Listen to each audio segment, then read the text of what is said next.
a classic British mystery, a book set in Hawaii, and a vintage sci-fi novel that I'm not sure I'm going to love. And I'm going to ask you to help me pick a Kindle book to read this month. This is my July pile of possibilities.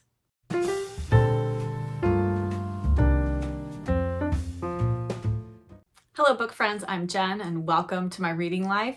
If you're new here, welcome to my cozy bookish corner. Today I am going to be sharing my pile of possibilities. Every month I put together a very mood-based stack of books that I may or may not read from. We shall see. I definitely like to have flexibility in my reading life. And because last month I had so much fun letting you pick one book for me to read in June, that we are going to do the same thing for July, only this time I'm going to have you pick a book off of my Kindle that I'm going to take with me on vacation. So settle in and let's get into my July pile of possibilities. As always, I have way more books than I could possibly read in a month, but like I said, I like flexibility, I like to have choices, and let us get going. I'm going to start, as I usually do, with the books that are for buddy reads, group reads, book club, all that good stuff. So these are the books I will definitely be getting to in July. And the first one is one that I'm not 100% sure is going to be for me, but the lovely Miranda Mills recommended this. She really enjoyed it. And I also have read one other book by this author that I really liked as well. And I'm going to be buddy reading this with my lovely friend Miriam from Miriam Elizabeth Reads. And that is The Hopkins Manuscript by R.C. Sheriff. This is a sci-fi end of the world type of a book, which isn't my normal go-to, as you know if you've been watching my channel, but I trust Miranda Mills. I also trust the fact that I really, really loved The Fortnight in September by R.C. Sheriff, which is a completely different book. One I definitely recommend if you're looking for a read this summer. But this sounds very intriguing. It says on the inside, a stunning speculative novel about a small English village preparing for the end of the world. And I think we're following a retired math teacher who is one of the first people to learn that the moon is on a collision course with Earth. I think this is just about the village he lives in, and sort of, it says it juxtaposes the ordinary and extraordinary as the villagers dig trenches and play cricket before the end of days. And this was written in 1939. That makes this a much more vintage sci-fi novel. I'm very intrigued, definitely going to give it a go, hoping that I enjoy it, but I will let you all know when I finish and do my reading update whether or not I like this one. But has anyone read this? I'm so curious about it. And then next up is our pick for July for the Cozy Reader Book Club, and that is Auntie Mame by Patrick Dennis. And I have talked about this book. I feel like I've talked about it in a bunch of recent videos, so I'm not going to go into too much about it now. Very much looking forward to this. I love the movie with Rosalind Russell, but I have never read the book. And I love Auntie Mame. She's a fantastic character. I am expecting this to be a very good, fun, and funny read. So can't wait to get to this. If you would like to join us, it's not too late to join the Cozy Reader Book Club for July. You can send me an email letting me know you'd like to be added to our mailing list. My email address is in the description box below and also in my channel information, and we would love to have you. And then next up is the pick for my Book Jenny's Patreon tier. We do a quarterly read along, and we read books in January, April, July, and October. And our July pick is Fear Stalks the Village by Ethel Lena White. Again, another book I feel like I've talked about a bunch recently, but this is an English village murder mystery that surrounds poison pen letters, and I think this sounds lovely. The Book Jennies picked this as our read. I gave them 3 options, and this was the book they chose, so very much excited to get to this one. I love the British Library crime classics. I also loved The Wheel Spins by Ethel Lena White, which I read a few months ago. It was a fantastic mystery, and so I have high hopes for this one as well. You are more than welcome to join my Patreon. I would absolutely love to have you, and you can find the link to my Patreon again down in the description box below and also in the channel information. And then, of course, I am reading Volume 7 in the Unselected Journals of Emma M. Lyon by Beth Brower. Can't believe we are already up to Volume 7. So much is happening in Emma's life right now. I don't want to get into it because you really need to read this series in order. I know many of you watching this are joining me in this read along, so we only have 2 months left. And then we're going to be done. It doesn't look like Beth Brower is going to get volume 9 out by September, at least. I have not heard anything to that effect. Though I have heard that the books are going to be coming out on audio. And if that is available already, I will link the audiobooks in the description box below if that's something you might be interested in. Though I think they may not be coming out till August, I want to say. I'm not 100% sure. But as I said, I will list that in the description box below if you're interested. And of course, I would love to have you join the Emma M. Lyon read along if you've been reading these books. The live wrap-up of Volume 7 will be on Friday, July 25th at 4 p.m. Pacific time, and I would love to have you join us. And then my last book that is for a read-along challenge type of a thing is what I'm planning to read for Jane Austen July. And I'm keeping things really simple this month because I have a lot of other books that I really do want to get to. Plus we're going to be on vacation for part of the month. And so I am just going to read one of Jane Austen's juvenilia pieces that I hadn't heard about until I randomly stumbled across this book at Half Price Books. And that book is Leslie Castle. And this says, Leslie Castle is Jane Austen's inspired novella in letters. In it, she presents a series of outrageously superficial characters, brilliantly showcasing her comic genius. And this little edition also includes her A History of England and Catherine. So I already have read A History of England. I have a lovely illustrated edition of that, but I might read Catherine as well because, again, this is very slim, very short, but I definitely want to read Leslie Castle. Love a good epistolary novella, whatever the case may be. I believe the main novel that is being read for Jane Austen July this year is Emma. I have recently reread Emma, so I don't know that I will reread it this time, though I think I might watch one of the adaptations, either the Gwyneth Paltrow or the new, is it the 2020 Emma? Because I haven't seen that one, and I would like to watch it, even though I've heard mixed reviews on it. I'm keeping things very simple for this Jane Austen July, even though it is Jane Austen's 250th birthday this year. But I thought it would be fun to read something that I just sort of newly discovered of hers. And so Leslie Castle definitely fits that bill. So I'm excited about this one. Now we are going to get into the rest of the books in my pile of possibilities. And first up is a book that I know I am going to read for sure because I am taking this one with me on our Hawaiian vacation, and that is Daughter of Molokai by Alan Brennert. Very, very excited for this one. This was on my 5-star predictions video. If you haven't seen that video, I will link it in the cards and in the description box below, so be sure to check that out. I have 4 other books that I'm predicting will be 5 stars from my summer reading list, but Daughter of Molokai is definitely one of them because I adored Molokai. It was one of my favorite books. Oh, it's just so good. In Daughter of Molokai, we follow Ruth, who is Rachel's daughter. Rachel was our main character in Molokai. And Ruth has been removed from her mother's care because her mother is a leper. She lives on the leper colony of Molokai. And Ruth is then adopted by a Japanese couple who moved to California, and so she is raised there. And then during World War II, they are sent to a Japanese internment camp. So we are going to follow Ruth's life, and yes, very much excited for this one. And even though it sounds like it takes place, quite a bit of it in California, I'm still taking it with me when I go to Hawaii because obviously it's got connections to Hawaii as well. And just that beautiful cover. How can I not have this with me on the beach in Hawaii? And then switching gears from a tropical historical fiction to a middle grade British fiction, and that is The House in Cornwall by Noel Streatfeild. I love Noel Streatfeild, and I was so thrilled to get this Manderley Press edition of The House in Cornwall. And in this, we follow the 4 Chandler siblings over one summer holiday.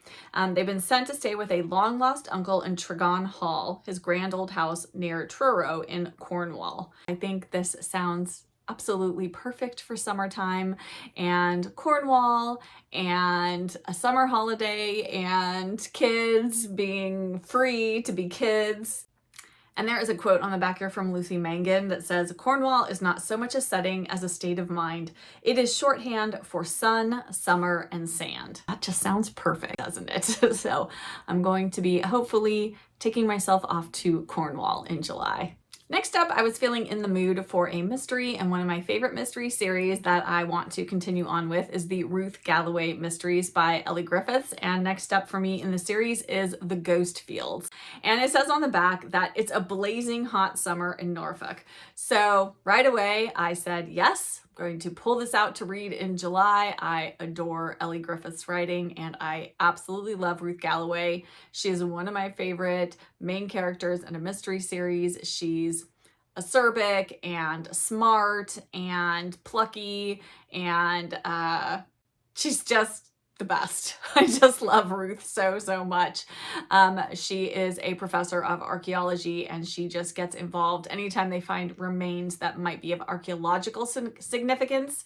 Then Ruth is brought in as a consultant, and she has a relationship with a police detective, and she has some very eccentric friends, and it is just such a fantastic series, and I'm excited to get to the next one, which is set in the summertime. And then next up is a book which I don't think will need any explanation as to why it is on my summer TBR, and that is The Swiss Summer by Stella Gibbons. And in this one, we are following Lucy Cottrell, who finds herself accepting an invitation to spend the summer in a Swiss chalet.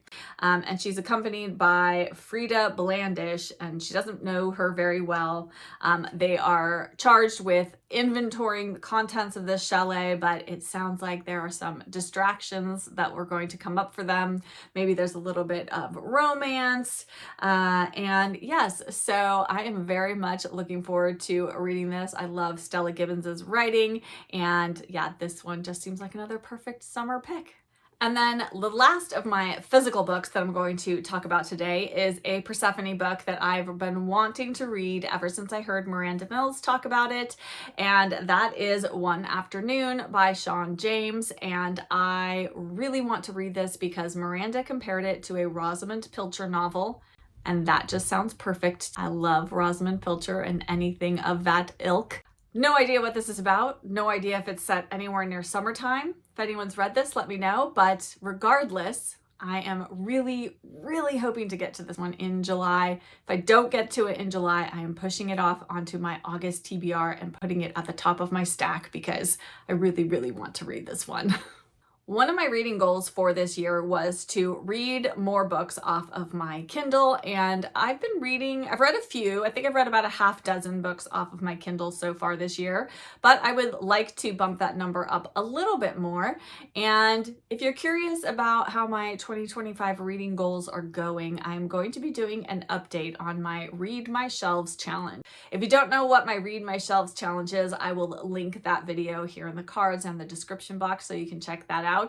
But I have a goal to read books off of my own shelves this year. It's been going, but I'll give you all the details in that update video. But regardless, part of my goals was to, again, focus on reading my Kindle. And so for July, I have picked 5 books on my Kindle that I hope to get to at least 1 or 2 of them. And there are 3 of them I am going to have all of you vote on and let me know which of those 3 I absolutely will read in July. I'm taking my Kindle with me on vacation to Hawaii, and so I am going to read one of those Kindle books while I am there. So definitely keep that in mind, that whatever you pick for me, you think would be a good book for me to read while I am vacationing in Hawaii and sitting on the beach. But first up are 2 books outside of the 3 I'm going to have you vote on. And the first of those books, I am really hoping I get to this one. This one would also be a great one for me to read while I'm in Hawaii. And that is The Lion in the Lay Shop by Kay Starbird. And this book came on my radar because my mom read it because she had heard it recommended by Nancy Pearl. I love Nancy Pearl's recommendations. And this is about the bombing of Pearl Harbor. So we follow a mother and daughter who are at Pearl Harbor when that happens. And then I think they leave and come to mainland US, maybe I think to Boston. I'm not 100% sure, but I just thought Hawaii, World War II, Pearl Harbor. This sounds like a World War II historical fiction that I feel like hasn't really been touched on that much in World War II books. So I'm kind of intrigued by that. And yes, I hope I get to this one because it sounds really good. And then the second book on my Kindle that I'm hoping to get to in July is Kate Hardy by D.E. Stevenson. We all know I love some D.E. Stevenson, and this follows Kate Hardy. She moves to an English village. She's a writer, and it sounds like she's a bit eccentric, or at least the villagers think she might be eccentric, or maybe she might be a witch. And so there's that. This is set right after World War II, so I am very much looking forward to it. I've heard good things about this one from other D.E. Stevenson fans, and it's on my Kindle, so I thought I would put it on my July pile of possibilities. And now we get to the 3 books that I have on my Kindle that I would like all of you to vote on and tell me which of these I should for sure read in July on my vacation. And I will have a link in the description box below to the poll where you can vote. So be sure to go down there and check that out. And I will also have links to the books so that you can read full descriptions of them if that helps you making your decision. But the first book that I am going to have you vote on is Death in Zanzibar by MMK. I love MMK. She wrote The Far Pavilions. And then she has a bunch of books that all start with Death in the title. And I've read Death in Cyprus, very much enjoyed it. Her novels are very reminiscent to me of Mary Stuart. They've got that very much romantic suspense mystery feel to them. And obviously this one is set in Zanzibar. And in this one, we follow Dani Ashton, I think that's how you say it, and she's been invited to come to her stepfather's home in Zanzibar. And before she even leaves on the trip, it sounds like there is a break-in, a stolen passport, and a murder. And then when she arrives, it sounds like that one of the guests is maybe a murderer.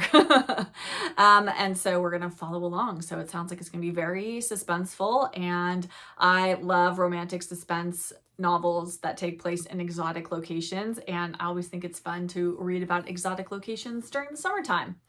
And it would be fun to read this while I'm in an exotic location. And that is the first of your voting choices. And the next book is a little bit out of my comfort zone. It is more of a thriller, spy thriller, but I do enjoy spy novels. And this author, she's mostly known, I believe, for writing more thrillery type books. And I don't mind a little bit of thriller action as long as it's not too, gory or anything like that. But this book is The Spy Coast by Tess Gerritsen. And in this, we follow a woman, Maggie Bird. She's a retired CIA operative. She lives in Maine, in a coastal town, and she's trying to put the past behind her, but then a body turns up in her driveway. And so I think she gets sucked back into the spy world. And yes, it just sounded kind of intriguing. I think I got this. I think it might have been like a Kindle First Reads, one of those free books that you can get every month. Many months ago. I've had this on my Kindle for a long time. And yes, I was just thinking spy thriller, it would be good to sit on the beach and read that, because even if it's a little intense, my surroundings will be so lush and peaceful that it won't bother me so much, rather than sitting in my own bed late at night trying to read a thriller and then not being able to sleep. So that was my thought behind this one. And actually, funnily enough, the third choice for you to vote on is also a spy novel. And this is actually the first book in a series. And I first heard about this book on Instagram, and then I thought that sounds really kind of intriguing because, as I said, I do like spy novels. And this is Slow Horses by Mick Herron. And again, we are following this time a British MI5 spy team, I believe. Oh, well, I guess this is where washed up MI5 agents go to sort of end their careers. And it's called, I thought it was Slough House, but now I'm thinking it must be pronounced Slow House since they're slow horses. That's got to be right, correct? Everyone British down in the comments, tell me Slough or Slow? S-L-O-U-G-H. Slow? I'm going to pronounce it slow for the rest of this video. But it sounds like all of the members of the Slow House group of failed MI5 agents really want to redeem themselves, and then it sounds like this book, there is an opportunity for them to do that. And I believe this was made into a series for Apple TV, I think. Anyway, let me know if you've read this one or if you've seen the TV show. I'm very curious about it. I've heard good things. It has really good ratings on Goodreads, so I'm very much intrigued by this one. Again, these are the 3 books you can vote on for me: either Death in Zanzibar, The Spy Coast, or Slow Horses. Again, you will find the link to the poll in the description box below, so head on over there at the end of this video and go and vote for which book I absolutely will read while on vacation in July. And that wraps up my July pile of possibilities. I hope you enjoyed seeing the books that I may or may not get to in July, and also helping me pick the one Kindle book that I will for sure read this month. Very much excited to see which one you guys all select. And I would love to chat with you in the comments. What's at the top of your July TBR / pile of possibilities? What books are you hoping to get to in the month of July? And are there any books that I have on my list that you think I should prioritize? Let me know that. Let's chat all things July reading down in the comments below. And if you're here but you don't have anything you'd like to add in the comments, but you'd like to let me know that you were here, because comments really do help my channel, why don't you leave something green in the comments? Because look at all the green books. Everything has green on it this month, apparently. We're feeling lush and green this July, I guess. So leave something green, a green emoji down in the comments. I love seeing those emojis. I love knowing that you were here and that you took time out to watch this video. I so appreciate it. And if you did enjoy this video, if you could hit that like button and subscribe if you aren't already subscribed, I would love to have you join my bookish community. And thank you for taking time out of your day to spend it with me here in my cozy corner of BookTube. As always, I'll be back with another video very soon. Bye!